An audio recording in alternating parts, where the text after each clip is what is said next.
Okay, so we're going to turn into ethyl alcohol molecules, and we're going to go into a breath testing device so that you can see it. And by the way, after the next minute, the magic minute, you're going to understand breath testing more than you did before you came in here, and more than almost all of your prosecutors that you're going to try these breath test cases with, because they haven't seen this.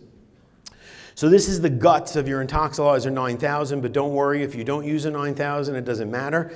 If you're using a data master, if you're using whatever you're using, as long as it's infrared spectroscopy, which most of you are using for your breath test cases, this is what you're dealing with. You have an energy source on one side. This is labeled pulsating infrared source. It doesn't matter if it's not pulsating. That's just what the 9000 uses. It sends it through a sample chamber. That's the heart of the device. The sample chamber is where the magic happens. It travels through the sample chamber. The client's breath gets put into that sample chamber. So the breath and the energy source are put into the same sample chamber. And that light travels through the sample chamber, and at the other end is a lens that focuses it and an infrared detector. That's just a scale that measures the energy source. So before our client's breath goes in, let's make it simple. There's an energy source on one side.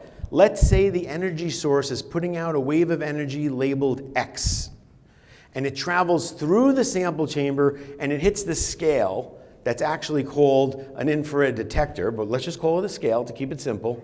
What should the scale read? The energy source is emitting a wave of energy that should be X. What should it read? X. X is one answer, 0 is another. Any other answers? So here's the answer. The correct answer is X plus or minus the margin of uncertainty calculated for that device. Every time that you have a measurement, whether it's NASA in space, whether it's your police officers in the breath testing unit, gas chromatography device in the lab, your results should always be reported to a margin of uncertainty. I'll tell you a story about this. I lost about 60 pounds once, and my scale finally got down to 199. I didn't know that scales went under 200 at the time. It looked really cool. I also wanted to take a picture and put it on Facebook. So I get off my scale. It was one of those digital scales. I get my camera. Now I put the camera on the towel rack. I didn't, do that would add weight. And it said 200. I was like, damn. I get back on, 200. Now, two things happened that day. One, I didn't eat anything the rest of the day. And two was I learned a really cool story to tell the jury about margins of uncertainty that I'm telling you. Every device has it. So this measuring device should read X plus or minus whatever that measuring device margin. And I know what you're thinking. No police department in the United States, I don't care where you are, who has breath testing cases where they report margins of uncertainty? None of you. Not in my state either. It pisses me off. 29 years, I'm still pissed off. But you know what? It's cross-examination in every one of my cases. So I guess there's a yin-yang in life. Everything that we're pissed off about that the government doesn't do. Peter Gerstenstang, one of my mentors who's taught me so much that I know about DWI, taught me early on. The things that they don't do, we just use against them. So if they change, it may be fairer, but then we don't get to use it against them, right? So if they don't do it, use it against them. It's just important that you realize that every device that takes a measurement has a margin of uncertainty, right? Marissa Tomei and my cousin Vinny, right? It's balls on accurate. No, this is not. So it's got to read X. Now let's go back to this. We put your client's breath in. The police officer had a smell of alcohol. Your client made an admission that they had 2 beers, so there should be some ethyl alcohol in your client's breath, right? We know that ethyl alcohol will absorb the energy that's being emitted by that wave of energy that comes out of there. It is now X minus Y. That's what happens inside the machine. A computer program now comes up with that measurement, and that's how you come up with a number that's printed out of the machine. It's that simple. It's not more complicated than that. It's X minus Y. How did they figure out what X minus Y is? Aha! That's called calibration, which we're going to get to. Okay? Now,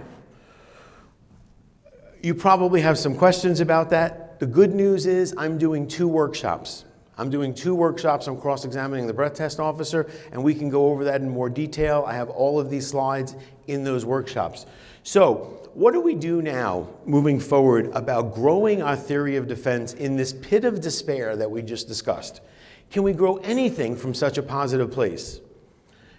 In order to do this, you need what I call a hook. Now, a hook, the definition is a device, especially in music or writing, that catches the attention of somebody. And that's what you need. You need something that catches the attention. As I said this before, every breath test case has a hook. And if you haven't found it, just keep looking. Or take a plea. There are some breath test cases where look, there's some localities out there, I don't know if you're in it, where they take breath and blood simultaneously. I would move. Maybe do medical malpractice. I don't know, maybe not DWI defense there. That's tough. So where is the hook? Where is the hook? And how do you find the hook? And how do we set the hook? That's what we're going to talk about. We're gonna talk about today now, for the limited amount of time that we have, just about a few of these hooks, and then we're going to talk about the logical reasoning that we use to argue them. But I want to give you an appetizer of some of these hooks, and then at the workshop we're going to go over many more of them. But you know, for the purposes of being on the main stage, I wanted to talk about some of the principal arguments, some of these hooks that you see in many of your cases, right? So you have an understanding of how these work generically. First, and they are uncertainty, which I started talking to you about, linearity, mouth alcohol, and the 2100 to 1 ratio. I want to just tell you, there's probably about 30 more that we're going to talk about in the workshops, roughly about 30 more. So let's start. I already talked to you about uncertainty, so we don't have to spend a lot of time on this. Willy Wonka, great quote, "You should never, never doubt what no one is certain about," and that's just absolutely wrong, right? And this is my point. You have to reverse that. You should always doubt what no one is certain about. And no one is certain about the breath test. There's always uncertainty. And by the way, don't ever call it an error margin. I'm a huge Yankee fan. I was born and raised in the Bronx. You call a great shortstop like Didi Gregorius when they make an error, because it is mathematically possible that they can go a whole season without making one. That's why it's called an error. They could go I think Ozzie Templeton did it one year, went a whole season without making an error. In measurements, it's not a possibility. You can't have an error. There's always a margin of uncertainty. The one-leg stand. I say, "Officer, did you tell my client the trick?" Excuse me? Did you tell him the trick? There's no trick. I said, well, and then sometimes I can get away with having them demonstrate it, okay? Or if it's on field sobriety, it's already.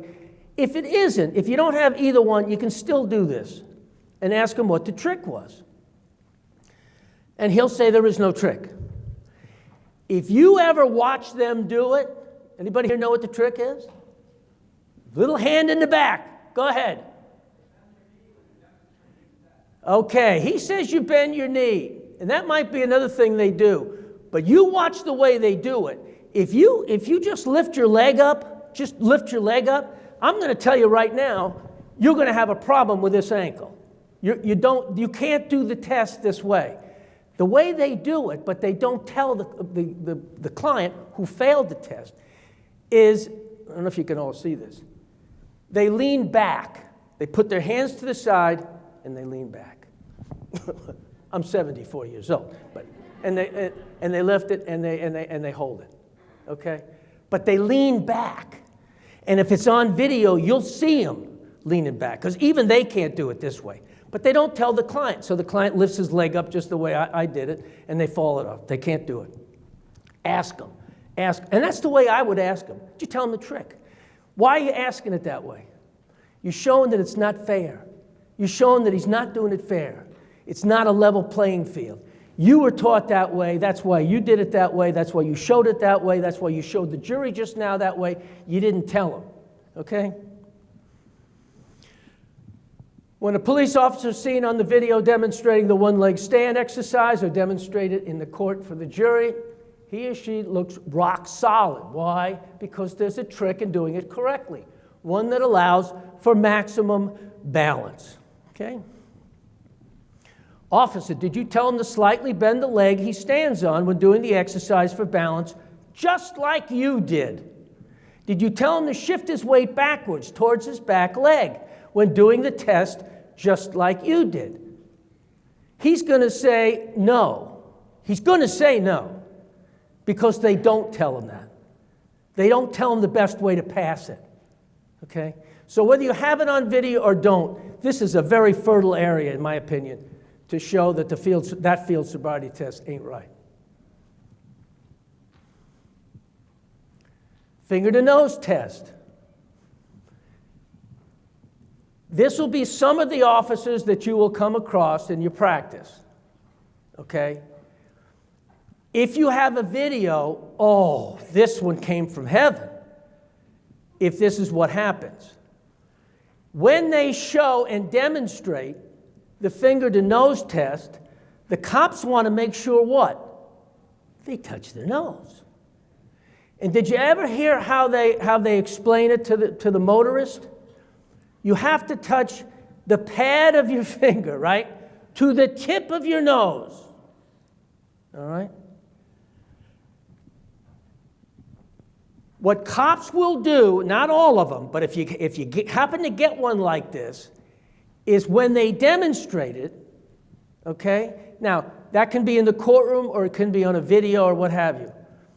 But the best way to pass that test, anybody know?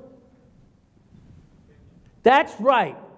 This man is a drinker because he's taken the test before. He said you pinch the nose, or you'll see him do this. You know, they'll pinch their nose and do it. Why? Because there's a sensation there that allow that finger to come right there. Okay? Look for that. And then do the same thing as I did in the other slide. Did you tell him the trick? If you're watching the video and you see that officer put their hand up for HGN and instantly start moving their hand back and forth, that means they're already on step 5. Well, what happened to step 4?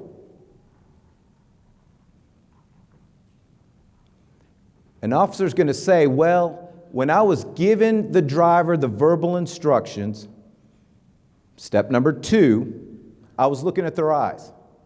And I noticed that they had equal pupil size and no resting nystagmus. So after I gave the verbal instructions, I put my hand in front of them and I instantly start moving my hand. Well, that's a problem. Because that means they did step number 4 during step number 2. And the reason why that's a problem is the driver has to be looking at the stimulus, focusing on the stimulus in order for that officer to properly check for equal pupil size and make sure there's no resting nystagmus. So that officer omitted a step, bottom line.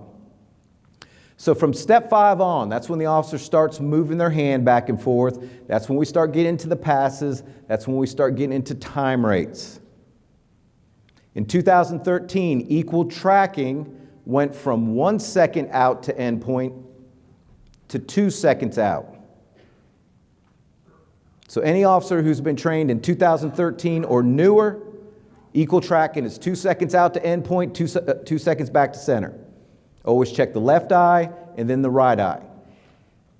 Equal tracking is the only step where the officer is looking at both eyes at the same time. They are looking at both eyes at the same time. When we start getting into the clues, they're looking at whatever eye they move out.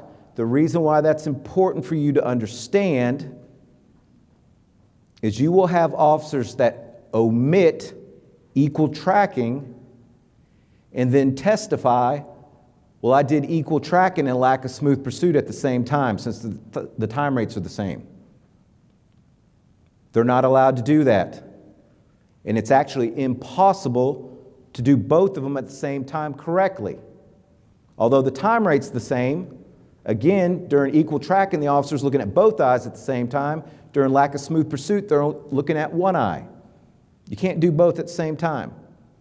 And again, if the officers do them at the same time, that means they're looking for a clue before they have even medically assessed the driver. And that's a no-no.